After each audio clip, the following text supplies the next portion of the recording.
প্রতিষ্ঠিত মাননীয় প্রধানমন্ত্রী বঙ্গবন্ধু কন্যা জননেত্রী শেখ হাসিনার 2009 সালের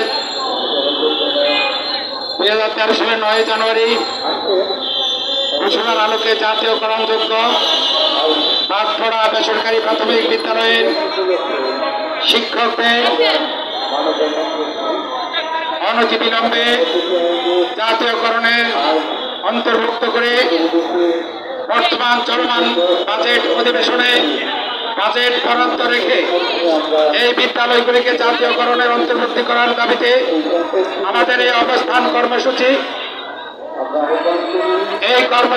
সফল করার লক্ষ্যে বাংলাদেশের বিভিন্ন উপজেলা জেলা থেকে আগত সম্মানিত শিক্ষক মন্ডলী, শিক্ষক নেতৃবৃন্দ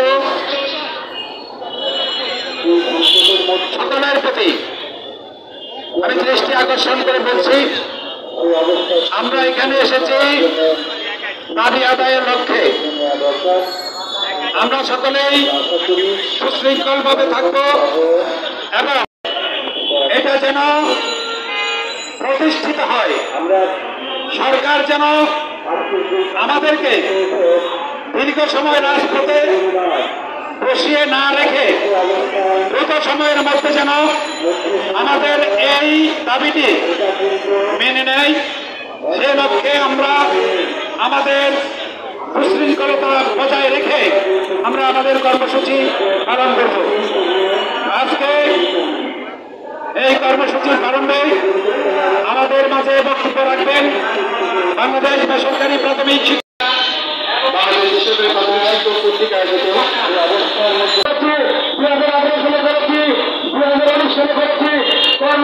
আমরা 20 সালে আন্দোলন করতে পারিনি, 2021 সালে আন্দোলন করেছি এবং 2022 সালে যখন আমরা আন্দোলন করি প্রশাসনিক আন্দোলনের কারণে আমরা বেশি করে টিকতে পারি নাই।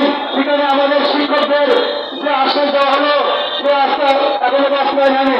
আমি মনে করি যে মাননীয় প্রধানমন্ত্রী আপনি অনেকগুলো খোঁজ খবর রাখেন নাই, পুলিশের সেক্টরে আপনি প্রকল্প বলে, তাই আমার আত্মবিশ্বাস আগামীকাল যে নতুন বাজেট অধিবেশন শুরু হবে আপনি নিশ্চয়ই 31 ডিসেম্বর বিদ্যালয় আপেক্ষিক বরাদ্দ দিয়ে হলেও এই বিদ্যালয়গুলো যাতে করে সুব্যবস্থা করবেন। কারণ আপনার পিতা একটি যুদ্ধ বিধ্বস্ত দেশে যখন মানুষের খাবার ছিল না, যখন মানুষ খাবার নিয়ে হাহাকার করেছে, ঠিক সেই লোককে আপনার পিতা প্রায় 60-70 সরকারি প্রাথমিক বিদ্যালয় জাতীয়করণ করেছেন। আজকে যখন 2018 সালে আমরা যখন এই জায়গায় আন্দোলন করি তখন আমাদের সামনে যে একটা কথা নোট করেন সেটা কিন্তু ছিল না। আজকে বাংলাদেশ কতটা উন্নয়ন হয়েছে আজকে এই বর্তমান দেখলে বোঝা যায়। তা আমি মনে করি শুধু বর্তমান করলে হবে না, প্রাথমিক শিক্ষা এবং শিক্ষা ব্যবস্থাকে যদি জাতীয়করণ না করা হয় তাহলে কখনোই একটা দেশ উন্নয়ন হতে পারে না। কারণ একটা শিক্ষাই জাতির মেরুদণ্ড, শিক্ষাকে কখনো বেসরকারি রেখে একটা দেশ উন্নয়ন হতে পারে না। শিক্ষাকে আরো সার্বজনীন করতে এই শিক্ষকদের কিছু করে আওতায় নিয়ে আসতে হবে এবং এই শিক্ষার্থীদের উপবৃত্তি এবং তাদের যে টিফিনের ব্যবস্থা সেটাও গ্রহণ করতে হবে। আপনারা জানেন ইতিমধ্যেই সরকার পক্ষ থেকে পরিকল্পনা মন্ত্রণালয় থেকে এই বিদ্যালয়গুলো পরিচালনা করা হচ্ছে যে নাটক এই বিদ্যালয়গুলো কি অবস্থা। মোটামুটি আমাদের যে কোনো বিদ্যালয়ে পরিচালনা অফিস থেকে পরিকল্পনা মন্ত্রণালয় থেকে দিয়েছে মোটামুটি অনেক সুন্দরভাবে পরিচালনা হচ্ছে, তারা সুন্দরভাবে পরিকল্পনা মন্ত্রণালয় দিয়েছে। তাই আমি মনে করি আপনারা হাতে সবেন না, আমাদের এই কিছু প্রাথমিক বিদ্যালয় অবশ্যই জাতীয়করণ করবে বলে আমি বিশ্বাস করি।